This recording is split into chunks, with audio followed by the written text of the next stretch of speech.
সমুদ্র মন্থন যদি প্রকৃতভাবে আপনি দেখেন, নিজের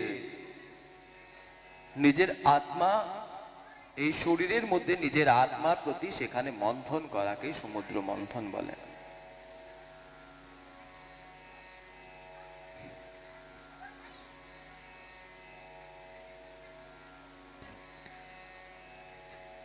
আত্মাকে মন্থন করার নামই হচ্ছে সমুদ্র মন্থন। কিরকম?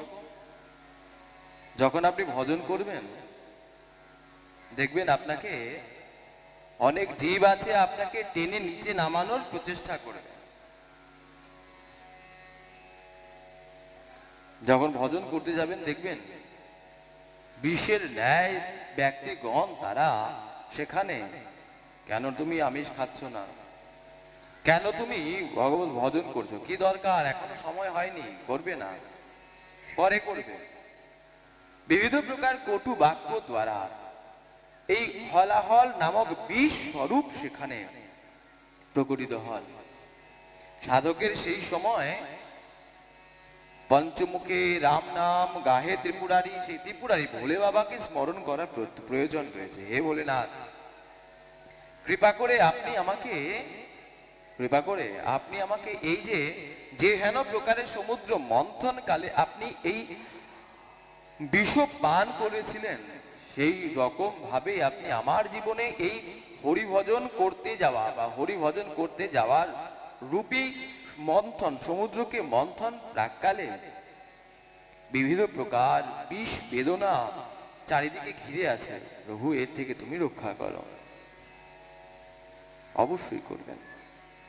যখন দেখবেন যে না, ওই যদি আপনাকে আরেকটি কথা, যদি দেখবেন যে হরি ভজন করছেন, আপনাকে কেউ টানছেন না, টেনে নিচে নামাচ্ছে না, আপনি বুঝবেন যে না, আপনি ভজনের পথকে এখনো পর্যন্ত পৌঁছাতে পারেননি, ভজনের পথে পৌঁছাতে পারেননি। ভজনের পথে পৌঁছাতে যখন না পারবেন, তখন দেখবেন কেউ কিছু বলছে না আপনাকে, যে হ্যাঁ ভজনের পথে যদি আমি এবার যাওয়ার চেষ্টা, আমি পৌঁছে গেছি এমনটি ভাব রাখলে হবে না। ভজন করব, কেবল ভাবছি আমি ভজন করব, আমি হরি ভজন করব, এই ভাবটি যখন উৎপন্ন হবে জীবের হৃদয়ের মধ্যে, তখনই কিন্তু দেখবেন ওই বিষ রূপী, ওই হলাহল নামক বিষ রূপী ব্যক্তিগণ তারা টানা হিচড়া করবে। তাদের লাভ আছে, ক্ষতি নাই। কেন জানেন? যদি কোনো ব্যক্তিকে ওই রকম করে টানা হিচড়া করতে থাকে, সে ভাববে যে না, আমার সত্যি ভজন হচ্ছে না, এবং আমাকে আরো শক্ত হতে হবে, আরো দৃঢ় হতে হবে, আমাকে আরো ভালোভাবে ভজন করতে হবে, যে যাই বলুক না কেন, কোনো অসুবিধা নাই। যখন সাধকের হৃদয়ের মধ্যে এ হেন ভাবনার উৎপন্ন হবে, তখন দেখবেন সাধক তখন ওই কামধেনু মাতার রূপী সেখানে, যেমন কামধেনুতে দহন করেন আর সেখানে সেই দুগ্ধ গোবিন্দ সেবায় লাগে, ঠিক তদনুরূপী বৈষ্ণব সাধু শ্রী গুরু মহারাজ কৃপা করবেন, আর কৃপা করে ওই কামধেনু মাতার অমৃত রূপী সেই নাম অমৃত আপনাকে প্রদান করবেন। তৎপশ্চাৎ পুনরায় মন্থন করতে করতে সেখানে উচ্চশ্রবা নামক ঘোড়ার প্রকটিত হলেন। এবার মহারাজ বলতে লাগলেন, এই ঘোড়াকে আমি নিয়ে যাব। সাধকগণ যখন ভজন করবেন, গুরু মহারাজ হরিনাম দিলেন, এবার ওই মন্থন করতে করতে, ভজন করতে করতে দেখবেন যে এই উচ্চশ্রবার মতো ঘোড়া, নিজের মন রূপী ঘোড়া এত চঞ্চল হতে থাকবেন, এক জায়গায় স্থির নেই। আপনি দেখবেন যখন ভজন করতে বসবেন, সেখানে কোনো ভজন করছেন, দেখবেন আপনার মন চঞ্চল হয়ে গেলেন, এদিকে ওইদিকে দৌড়াতে লাগলেন, খালি মন ছুটছে, এক জায়গায় স্থির নেই। ইয়ে মন বড়া চঞ্চল হ্যায়, कैसे तेरा ভজন করুं, ছুটতে থাকবে। হ্যাঁ, আবার যখন টেলিভিশনের সামনে বসে যখন আপনি সিরিয়াল দেখবেন, তখন দেখবেন কোনো চিন্তা নেই, হয় কোনো চিন্তাই আসবে না। যখন দেখবেন হাতে মালা ঝোলা নিয়েছেন, মালা নেবেন, আমার স্বামী কবে আসবে, টাকা হবে কি করে আমি এগোবো, আরো আমার কি কথা বললো, আমার শ্বশুরে কথা বললো, শাশুড়ি বললো, প্রতিবেশীগণ আমাকে এমন এমন বলছে। তো এই রূপের এই হেন প্রকার এটা তো এই রূপের চিন্তন, আমাদের মন খালি এই উচ্চশ্রবা মতো ঘোড়ার মতো সে ছুটতে থাকেন সেখানে।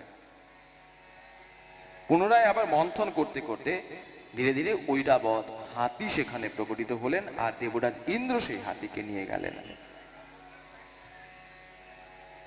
ইন্দ্র সেই হাতিকে নিয়ে গেলেন, বলতে লাগলেন দেখো যে এই সমুদ্র মন্থন করতে করতে তখন যখন ওই ঘোড়া প্রকটিত হবেন, আর ঘোড়া ঘুরতে থাকবেন, সারা জগৎ ঘুরে চলে আসবেন, আর আসার পরে যখন দেখবেন ধীরে ধীরে ধীরে ধীরে নাম করতে করতে হাতি যেমন স্থির, আপনার মনটিও তখন কিন্তু স্থির হয়ে যাবে।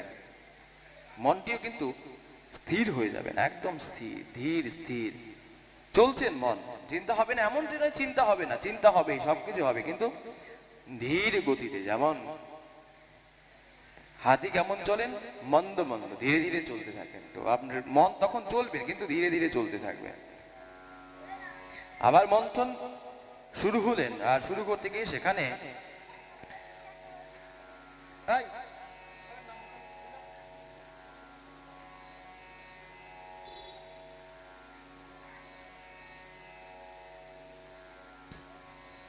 बोलो वृंदावन बिहारी लाल की। মন্থন শুরু করতে করতে সেখানে কৌস্তব নামক মণি প্রকটিত হলেন। কৌস্তব মণি। এবার সেই কৌস্তব মণিকে কি করবেন? দেবতা নেবেন না দানব নেবেন? সকলে মিলে একটাই চিন্তাধারা করলেন যে এই কৌস্তব মণিকে ভগবত চরণে অর্পণ করতে হবে। ভগবান বিষ্ণুকে এই কৌস্তব মণিকে অর্পণ করলেন। তাহলে মণি কি করে পাবো? বলছেন হরিভজন করতে গেলে সেখানে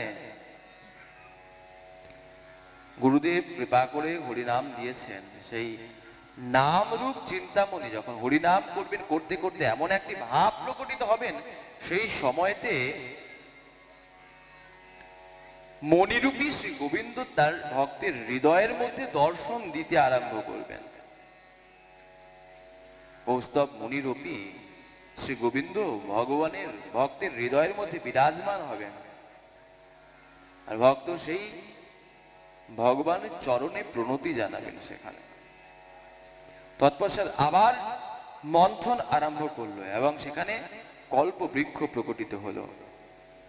দেবীগণ বলতে লাগলেন কল্পবৃক্ষ আমরা স্বর্গরাজ্যে নিয়ে যাব। সাধক যখন সাধন করবেন, তার হৃদয়ের মধ্যে সেই হরিকথার লালসা জাগৃত হবে। আবার যখন হরিকথা লালসা জাগৃত হবে, হরিকথা শুনবেন, ভাগবত রূপী কল্প বৃক্ষের তলে দাঁড়িয়ে সেখানে সে কেবলমাত্র যেন গোবিন্দ পাদ পদ্মকে আশ্রয় করতে পারে এহেন রূপ ভাবনাকে তার হৃদয়ের মধ্যে জাগৃত হবে। তৎপশ্চাৎ পুনরায় মন্থন করতে করতে অপ্সরা সেখানে প্রকটিত হলেন। অপ্সরাগণকে ইন্দ্র বললেন আমার স্বর্গরাজ্যে প্রয়োজন, নিয়ে গেলেন। পুনরায় মন্থন করতে করতে সেখানে ভগবতী লক্ষ্মী তিনি প্রকটিত হলেন। আর ভগবতী লক্ষ্মী যখন প্রকটিত হলেন, এবার দৈত্যগণ বলছেন আমি নেব, দানবগণ বলছে আমি নেব, আর দেবতাগণ বলছে আমি নেব। লক্ষ্মী কোনো ভাগের বস্তু নয়, লক্ষ্মী কোনো ভাগের বস্তু নয়, ভাগ করা যায় না। লক্ষ্মী কি করব? তখন ব্রহ্মাজি বলতে লাগলেন আমি লক্ষ্মীকে আমি আমার ব্রহ্মলোকে নিয়ে গেলাম, এবং স্বয়ম্বর সভার সেখানে ব্যবস্থা করব।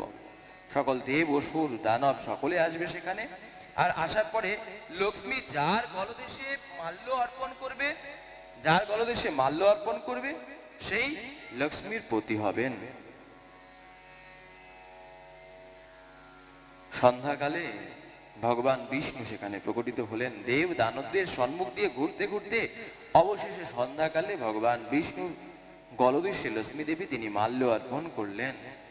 নাম হলো বলে লক্ষ্মী নারায়ণ ভগবান কি, লক্ষ্মী নারায়ণ ভগবান কি। লক্ষ্মী নারায়ণ চরণে অনুগত হলেন এবং সেখানে প্রতিরূপে স্বীকার করলেন। মন্থন করতে করতে সেখানে বরুণী নামক কন্যার সেখানে প্রকটিত হলেন। দৈত্যরাজ তারা সেই বরুণী নামক কন্যাকে নিয়ে গেলেন। পুনরায় মন্থন করতে করতে সেখানে ধন্বন্তরী দেবী তিনি অমৃত কলস নিয়ে প্রকটিত হলেন। ধন্বন্তরী দেবী অমৃত কলস নিয়ে প্রকটিত হলেন। আর যখন প্রকটিত হলেন সেখানে ধন্বন্তরী অমৃত নিয়ে উঠেছেন, আর সেই অমৃত কলসকে আজ দৈত্যগণ তারা সেখান থেকে হরণ করে নিলেন, অমৃত কলস নিয়ে নিলেন। আর অমৃত কলস নেবার পশ্চাৎ দৈত্যগণ নিয়ে গিয়ে গেছেন। এবার কি করলেন, গরুর দেখলেন যে না এমন করে তো হচ্ছে হবে না। এই গরুর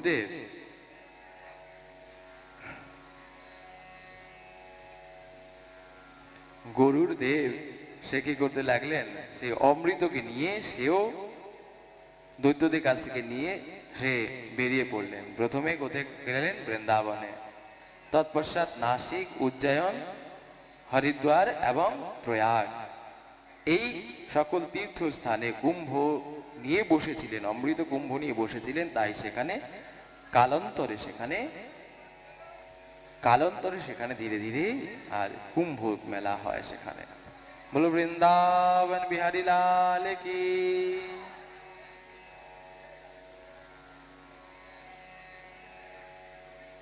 बोलो वृंदावन बिहारी लाल की जय जय श्री राधे श्याम।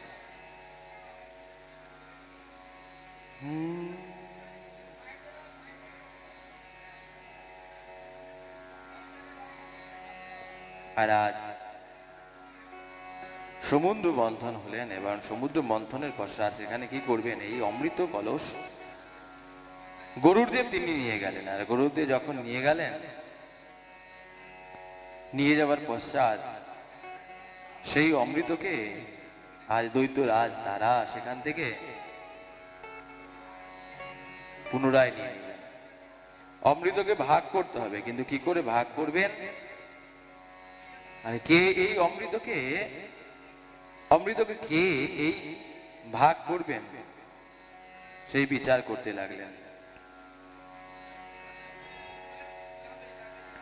বিচার করতে করতে এবার কি করবেন,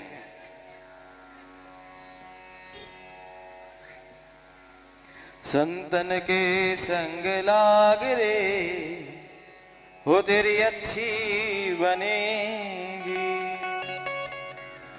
संतन के संग लाग रे, যারা যারা কথা বলার কথা বলে নিন, পরে কিন্তু কথা বলতে দেওয়া যাবে না।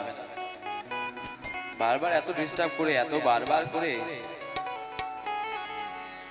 লীলার মধ্যে বা কথা বলাতে ব্যাঘাত ঘটছে এখানে। संतन के संग लाग रे तेरी अच्छी बनेगी। संतन के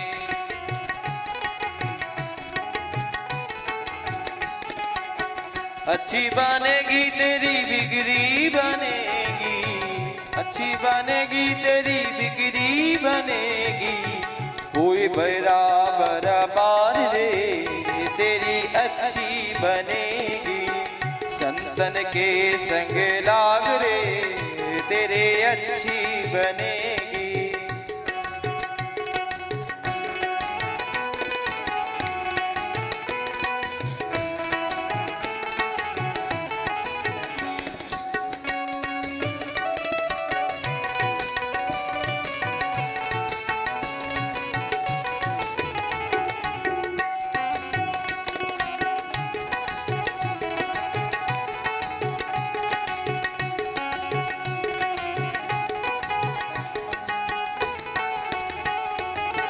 अच्छी बनेगी तेरी बिगड़ी बनेगी, अच्छी बनेगी तेरी बिगड़ी बनेगी। संतन के संग लाग रे तेरी अच्छी बनेगी।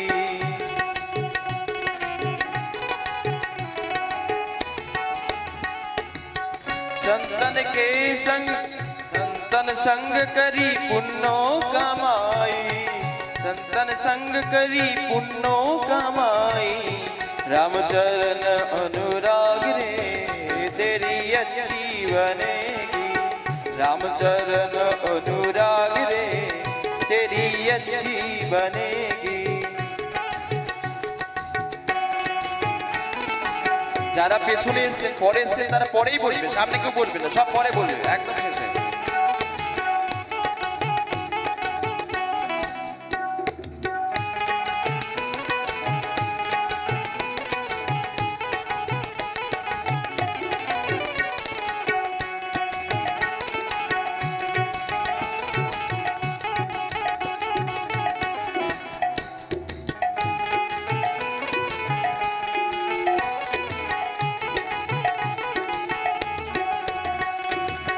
ध्रुव जी के बन गई प्रहलाद जी के बन गई, ध्रुव जी के बन गई प्रहलाद जी के बन गई।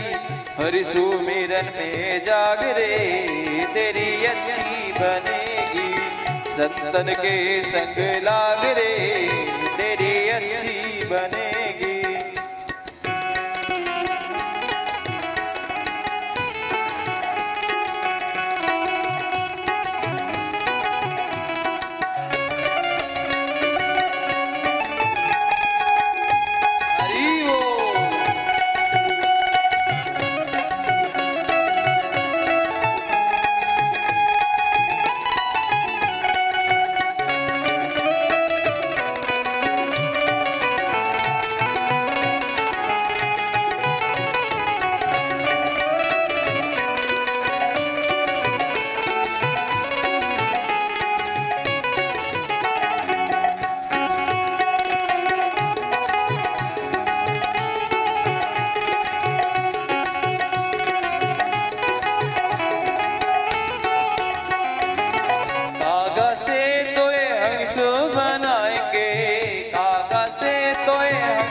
मिट जाए उर के दाग रे, मिट जाए उर के दाग रे तेरी अच्छी बनेगी, संतन के संग लाग रे तेरी अच्छी बनेगी।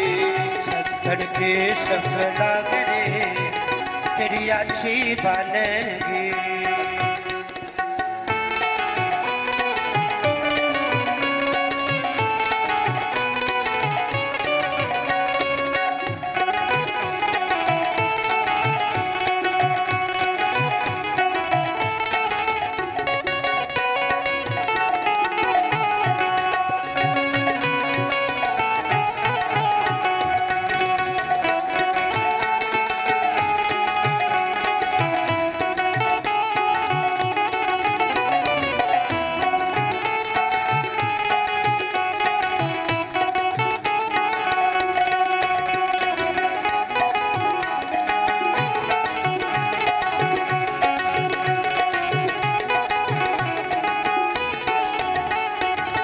सुतबित नारी तीन आशाए, सुतबित नारी तीनों आशाए, सुतबित नारी तीनों आशाए, सुतबित नारी तीनों आशाए।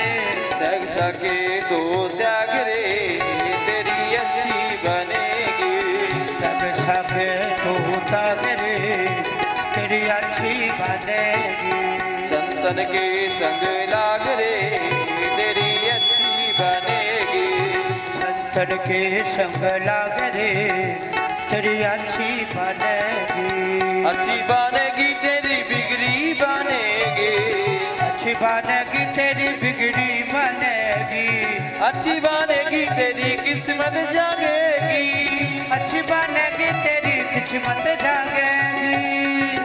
के संग लाग रे तेरे अच्छे बनेगी, होए तेरो बड़ो भाग रे तेरी अच्छी बनेगी। राधे राधे गोविंद गोविंद राधे, राधे राधे गोविंद गोविंद राधे, राधे राधे गोविंद गोविंद राधे, राधे राधे गोविंद गोविंद राधे।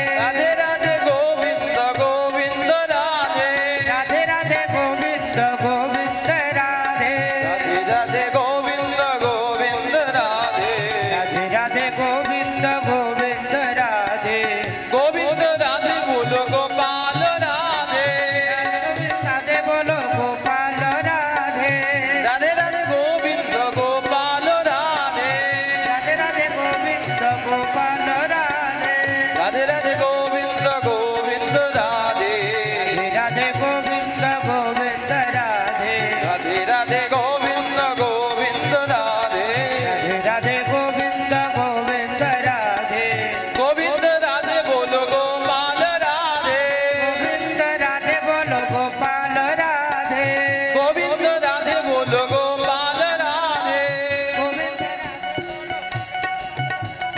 রাধে রাধে গোবিন্দ গোবিন্দ রাধে রাধে গোবিন্দ গোবিন্দ রাধে গোবিন্দ রাধে বলো গোপাল রাধে রাধে রাধে গোবিন্দ গোপাল রাধে রাধে রাধে গোবিন্দ গোবিন্দ রাধে রাধে রাধে গোবিন্দ গোবিন্দ রাধে রাধে রাধে গোবিন্দ গোবিন্দ রাধে राधे गोविंद गोविंद राधे संतन के संग लाग रे तेरी अच्छी बनेगी संत के संग लग रे तेरी अच्छी बनेगी संतन के संग लाग रे वो तेरी अच्छी बनेगी बोलो वृंदावन बिहारी लाल की আর কথা বলবেন না কি কথাটা কম বলুন দেখুন কেবলমাত্র 7 দিন সময় এবার 7 দিনের মধ্যে কেবল 4টি ঘন্টা আমরা নিচ্ছি তার মধ্যেও যদি কথা বলতে থাকেন তাহলে কি করে হবে কেবলমাত্র আপনারা এখানে বসে শ্রবণ করছেন এমনটিও নয় আমাদের এই ইউটিউব চ্যানেলের মাধ্যম দ্বারা বাইরেতেও বসে কিন্তু অনেকে শ্রবণ করছেন বা করেন তাতে কি হয় জানেন এখন বলতে লাগবে দেখো এই এনায়েতপুরের এই ভক্তরা এত কথা বলে এত কথা বলে এত কথা বলে যে পাঠে ডিস্টার্ব হয় পাঠটি শুনতে পাই না ভালো করে অনেক কমেন্ট আসছে দেখো বিট্টু বলতে পারে অনেক কমেন্ট আসছে বারবার করে কথা বলছে এত বারবার করে আপনারা একবার চেক করে নেবেন আমাদের ইউটিউব চ্যানেল গোবিন্দ দাস শাস্ত্রীজি বলে এতবার মনে হয় আমার কোথাও কোনো পাঠে বলতে হয় না যে শান্ত থাকুন শান্ত থাকুন যাই হোক আর যাতে বলতে না হয় बोलो वृंदावन बिहारी लाल की আর আজ সমুদ্রকে মন্থন করতে করতে সেখানে অমৃত তো পেলেন অমৃতকে নিয়ে কোথায় গেলেন অমৃতকে নিয়ে গরুড়দেব তিনি চলে গেলেন পুনরায় আবার সেই অমৃতকে দৈত্যগণ আবার গরুড়দেব থেকে ছিনিয়ে নিলেন আর যখন ছিনিয়ে নিয়েছেন সেখানে গরুদেবের কাছ থেকে কিন্তু সেই অমৃত কি করে ভাগ হবে তার নিয়ে খুব চিন্তায় অসুরগণ অনেক চিন্তা করছেন কি করে ভাগ হবে ভগবান সেখানে মোহিনী রূপ ধারণ করলেন আর মোহিনী রূপ ধারণ করে সেখানে তিনি গমন করলেন ওই দৈত্যদের কাছে সুন্দর পরিধানে সেখানে লেহেঙ্গা পরে আছেন বেনিগুচ্ছ তার ডান হাতে রয়েছে বা হাতে একটি পদ্ম ফুল রয়েছেন সেখানে সুন্দর সুগন্ধ পদ্ম পলাশের মতো তার নয়ন যুগল এত সুন্দর তিনি শৃঙ্গার করেছেন আর শৃঙ্গার দেখে সকলে সেখানে মোহিত হয়ে যেতে লাগলেন মোহিনীর রূপ দেখে অসুরগণ মোহিত হয়ে গেলেন এমন মোহিত হলেন সেখানে দেখো মনে হয় ইনি কোনো দেবী প্রকটিত হয়েছেন আর এই দেবী সে আমাদের এই অমৃতকে সমান ভাগে ভাগ করার জন্যই মনে হয় এখানে এসেছেন দেবীর হাতে সেই অমৃতর পাত্রটি তুলে দিলেন আর অমৃতর পাত্রটি তুলে দেওয়ার পশ্চাৎ বলতে লাগলেন দেবী আপনি এই অমৃতকে সুন্দরভাবে পরিবেশন করুন অমৃত মোহিনী ভগবানের হাতে যখন অমৃত কলস চলে আসলেন আর আসার সাথে সাথে ভাবতে লাগলেন দেখো আমি এক তুচ্ছ নারী আর তোমরা এই এত বৃহৎ তোমাদের হৃদয় মনোমন্দির এত বৃহৎ তাই তোমরাই একাই পারো যদি এটি যদি দেবতাদের হতো দেবতারা কিন্তু আমার হাতে দিত না অমৃতটা কিন্তু দিত না। দেবতারা অমৃত কিন্তু দিত না, কিন্তু এত হৃদয় বৃহৎ আপনাদের, তাই আপনারা দিয়েছেন। কিন্তু আমি কি পারবো? না না, আপনি পারবেন, আপনার দ্বারাই সম্ভব। আপনি এই অমৃতটিকে সুন্দরভাবে সমানভাবে ভাগ করে দিন। হাতে নিয়ে বলতে লাগলেন, আচ্ছা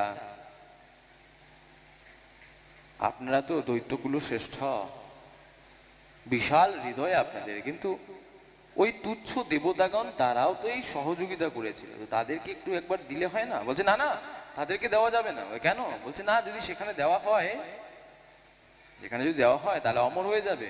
বলছে না, এমনটি কথা নয়। এই যে অমৃতর ওপরে তরল পদার্থগুলো, যদি সেইগুলোকে যদি দেবতাদের পান করিয়ে দেওয়া হয়, তাহলে নিচের গাঢ় অংশগুলো তাহলে আপনারা পান করতে পারতেন, বেশি দিন আর দীর্ঘজীবী হতো আপনাদের। ঠিক আছে, সেটাই হোক তাহলে। পরিবেশন করতে লাগলেন। প্রথমে দেবতাগণ এক সারিবদ্ধ হয়ে বসেছেন, দেবতাগণকে অমৃত পান করাচ্ছেন আর নিজের স্বস্বরূপকে একবার করে ধারণ করাচ্ছেন। সকল দেবতাগণকে সকলকে অমৃত পান করানোর পশ্চাৎ চন্দ্র এবং সূর্যকে অমৃত পান করাচ্ছেন। সেখানে এক দৈত্য দেখলেন যে না, এমন করে যদি পান করায়, মনে হচ্ছে না এই অমৃত কলসের মধ্যে আর অমৃত আছে, আর অমৃত আছে, মনে হয় না আর অমৃত থাকার কথা। সেই দৈত্য সেও বসে গেলেন, অমৃত পান করেছেন, কেবলমাত্র মুখ থেকে গ্রীবা পর্যন্ত আসলেন। আর সূর্য চন্দ্র বলে উঠলেন, দেখো দেখো ভগবান, এ কিন্তু সাক্ষাৎ, ইনি কিন্তু দৈত্য দানবিনী। সাথে সাথে ভগবান কি করলেন? সুদর্শন চক্রের মাধ্যম দ্বারা গলাকে ছেদন করলেন। মস্তকটি রাহু হলো আর শরীরটি হলো কেতু। মাঝে মাঝেই চন্দ্র এবং সূর্যকে গ্রাস করে, যাকে আমরা চন্দ্রগ্রহণ বা সূর্যগ্রহণ বলে থাকি। বলো বৃন্দাবন বিহারী লাল কি। এমন ভাবে সেই সমুদ্র মন্থন লীলাকে বর্ণন করলেন। দেবাসুরের সংগ্রাম এবং সমাপ্তি হলো